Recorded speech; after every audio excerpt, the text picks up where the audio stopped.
Now, before you're totally offended by the title of this video, let me explain what I mean. Let's begin. Now, the idea for this video is not something of my own. I actually was watching my lectures for seminary last night and my professor said this, and it really off-put me for a second there. Like, I literally have all of those green books right there are Old Testament theology books. Like, I have so many books actually that are Old Testament theology, and he says there's no such thing as Old Testament. I was really off-put. I mean, he's my Old Testament professor. What does he mean by saying there's no such thing as Old Testament theology?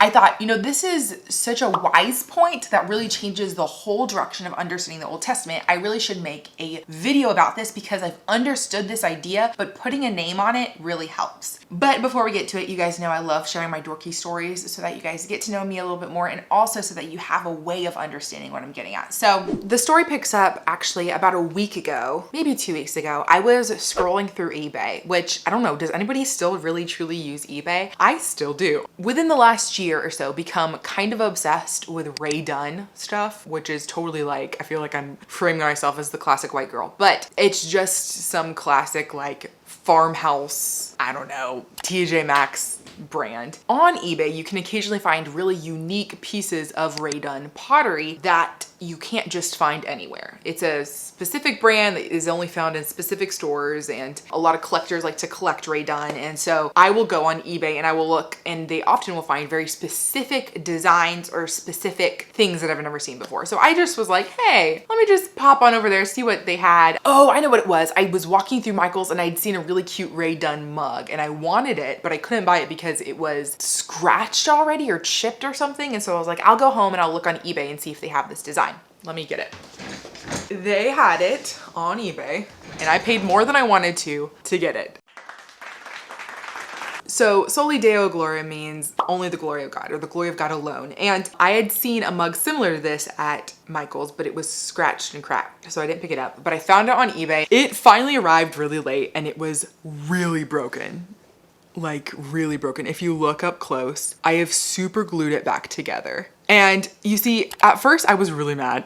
I'm not gonna lie, I paid like more than I wanted to for this mug. I really just wanted the saying to inspire me in the morning when I'm drinking my cup of coffee and I've got nothing to run off of but the fact that it's only for God's glory. But anyway, it occurred to me when I was thinking about like how to respond to the seller that they didn't package the mug right and blah, blah, blah. It occurred to me, what an amazing illustration this is, period, that we exist only for the glory of God, solely for his glory, and we are broken. We have been destroyed. We are in pieces, in shambles. And not only does he glue us back together, does he piece us back together and give us purpose again, but also we are still able to be used for his glory. We can still glorify him despite our brokenness. So I glued it back together, and I think it's the perfect symbolism to remind me of really truly, no matter how broken I am, the Lord can still use me for his glory even when I feel inadequate or whatever. And I'm putting it in my bookshelves to remind me of that. I tell you that story not because I'm brilliant, that was a God thing, and not because material things really matter. I tell you this story because sometimes the overarching meaning transforms the identity of something. The overarching meaning of those words, Soli Deo Gloria, brings meaning and value and completely transforms a broken mug into a broken mug that preaches the gospel. It turns this broken mug into a piece of trash that I want my refund for, rather to a one-of-a-kind perfect symbolism for the fact that God can use me despite my brokenness. So when it comes to the Old Testament and when it comes to reading the Old Testament, when you're trying to draw basic theology, it's important to keep in mind that we here in 2022 or whatever year you're watching this, we are reading this after the New Testament. And so for us Christians today, there is no such thing as really an Old Testament theology. It's really a New Testament theology because the New Testament is informing our understanding of the Old Testament. In fact, there are so many places in the Old Testament that will not make sense to us unless we know the New Testament. And they didn't make sense to the Israelites. They still don't make sense to Jews. But because we are here after Jesus, we are here after the cross, we read the New Testament and it informs our understanding or our theology of the Old Testament. There's a significant catch though. There's a significant part where we kind of are pushed to struggle. Basically what I'm talking about here is a basic hermeneutic. I've talked about hermeneutics here before. It's how to read the Bible, right? And so I'm telling you right now, if you're reading the Old Testament, you need to read it in light of the New Testament. But there's an interesting catch that I think is there to challenge us. I think it's a spirit-given challenge. And it's the fact that no matter how much you read the Old Testament in light of the New Testament, there are still times where the New Testament interprets the Old Testament oddly, or how we would say wrongly. So always pay attention to how the New Testament is using the Old Testament. Always pay attention to the application, to the observations, even sometimes the allegorization that the New Testament makes. Always pay attention to that. And I know I've recently said that multiple times, but if you do this while you're reading through the Old Testament this year, if you're reading with me on the Grace Reading Plan, which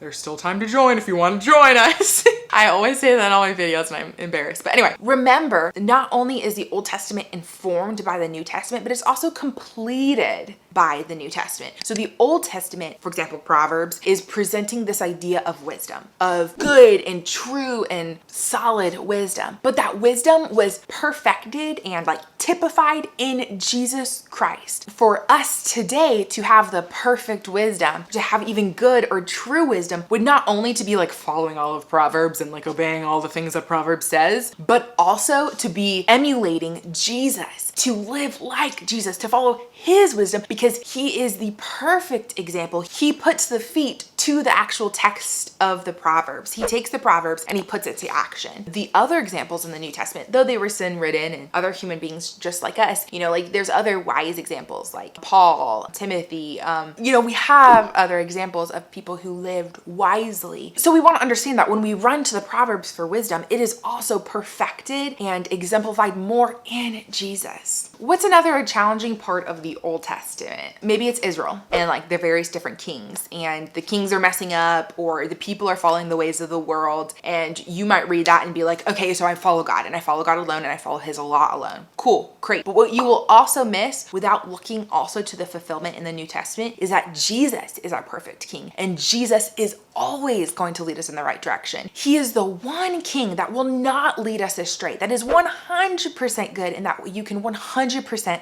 rely on. Or maybe it's the example of Ruth and Naomi. Maybe you're reading the book of Ruth and you're saying, okay, I need to be like Ruth. I need to be faithful to my mother-in-law. And while that is a good virtue and that's always great, really what that exemplifies here is the faithfulness of God to his people and to his undeserving people. It shows God's goodness, God's redeeming love, God's faithfulness, pursuing us and loving us despite all of our brokenness. And then of course, it's the bloodline to Christ. So when you're reading the Old Testament, keep in mind that we are not Jews. Our theology is informed by the New Testament, is completed by the New Testament. We never have to do any of the guesswork there. And a lot of the guesswork of the Old Testament is fulfilled by the New Testament. I hope this inspires you to dig a little bit deeper into your Old Testament readings. If you want to hear about the Bible reading plan, that there's honestly still time to join, check out this video here. If you want to do a Bible study with me on Ruth, check it out here, and I will see you guys in these links and videos. See y'all there. Bye guys.